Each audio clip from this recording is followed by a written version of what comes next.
Assalamualaikum warahmatullahi wabarakatuh. Perkenalkan, nama saya Silpi Aulia dengan NPM 2208260070. Jadi di sini saya akan menjelaskan tentang mekanisme atau langkah-langkah dari hipnoterapi. Nah, jadi untuk langkah-langkah hipnoterapi ini dia ada 6. Nah, yang pertama itu dia ada preinduksi. Nah, jadi untuk preinduksi ini dia merupakan suatu proses mempersiapkan situasi dan kondisi kondusif antara seorang penghipnotis dan klien.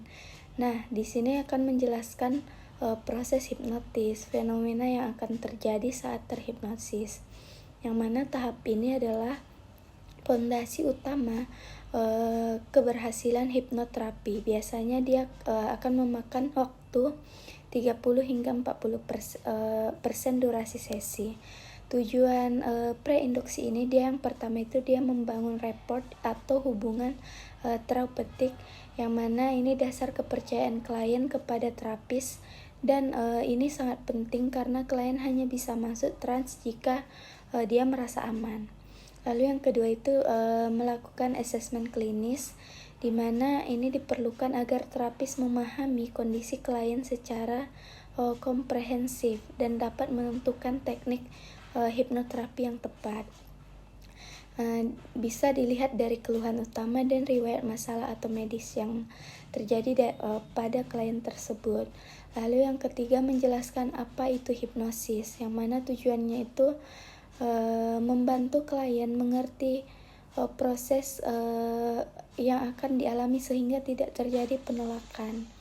Lalu yang keempat, dia menghilangkan mitos dan ketakutan dari si pasiennya. Dan yang terakhir itu dia menetapkan tujuan terapi, di mana tujuan terapi ini harus jelas, spesifik, dan juga terukur.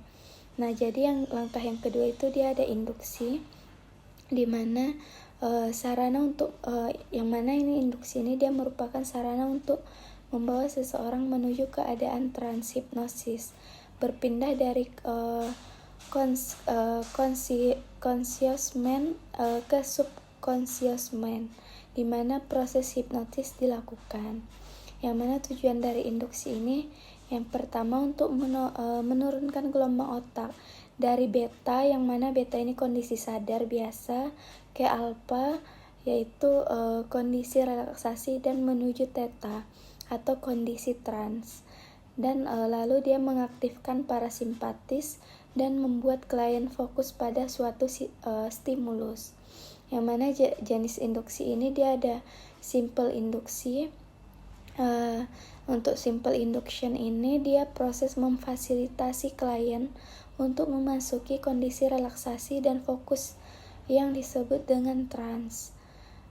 Lalu dia ada counting backward induction, di mana ini biasanya hitungan mundur bisa dimulai dari angka 100 sampai dengan angka 0, yang mana ini dengan mempergunakan kelipatan angka 3. Dan jika kliennya sudah mulai lupa dan tidak bisa menghitung lagi, maka konseli sudah memasuki dalam tahapan trans. Lalu dia ada deep yang ketiga itu dia ada deep muscle relaxation induction, di mana ini relaksasi otot bagian kepala atas sampai dengan ujung jari kaki, yang mana ini memerlukan waktu yang lebih lama. Dan yang terakhir itu dia ada standard induction, di mana ini sangat dianjurkan bagi para pengguna hipnosis pemula. Lalu tahap yang ketiga ada deepening, di mana deepening ini dia merupakan proses untuk mengecek seberapa dalam kondisi hipnosis yang dicapai klien setelah induksi, di mana tujuan dari deepening itu dia membawa klien ke kondisi theta, lalu membuat pikiran kritis semakin tenang dan meningkatkan fokus internal, yang mana caranya itu dapat kita lakukan dengan meminta subjek membayangkan sesuatu yang bergerak turun, misalnya seperti lift, tangga, memasuki terowongan, menelusuri jalanan sempit hingga menuju tempat yang lebih rendah seperti pantai, serta memasuki bangunan atau ruangan yang berliku. Lalu tahap yang keempat itu atau langkah yang keempat dia ada sugesti, yang mana sugesti ini dia merupakan keberhasilan seluruh proses hipnosis, di mana ini adanya kemampuan pasien untuk mengalihkan perhatian sadarnya, menurunkan kontrol kritis, dan mengizinkan ide terapeutik masuk ke sistem bawah sadarnya, yang mana nanti dia akan diberikan menanggapi instruksi atau ide yang diberikan secara sadar maupun bawah sadarnya. Yang mana jenis sugesti ini dia ada direct sugesti, yang mana kita bisa berikan kata-kata Anda semakin tenang setiap hari. Lalu indirect sugesti, yang mana kita menggunakan cerita simbolik atau metafora. Lalu dia ada visualisasi sugesti, di mana kita akan menggambaran mental positif seperti masa depan yang sehat, versi diri yang kuat. Lalu langkah yang kelima itu dia ada terminasi.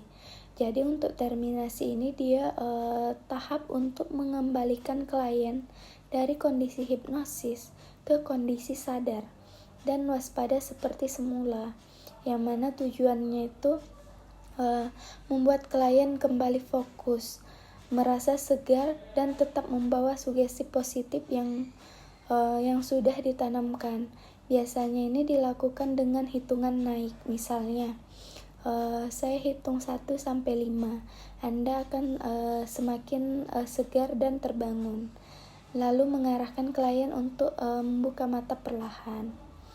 Lalu untuk langkah yang terakhir itu dia ada post hipnotis, dimana untuk post hipnotis ini dia sugesti tambahan yang dirancang untuk tetap bekerja setelah selesai hipnosis, dimana biasanya ini sugesti ini diberikan di akhir agar efek dari hipnosis itu dia bertahan dalam kehidupan sehari-harinya, yang mana fungsinya itu yang pertama memperkuat kebiasaan baru, yang kedua membantu perubahan perilaku otomatis, yang ketiga itu mencegah relapse, yang mana contohnya itu ketika si pasiennya merasa cemas, dia akan ingat sugesnya, dia akan tenang.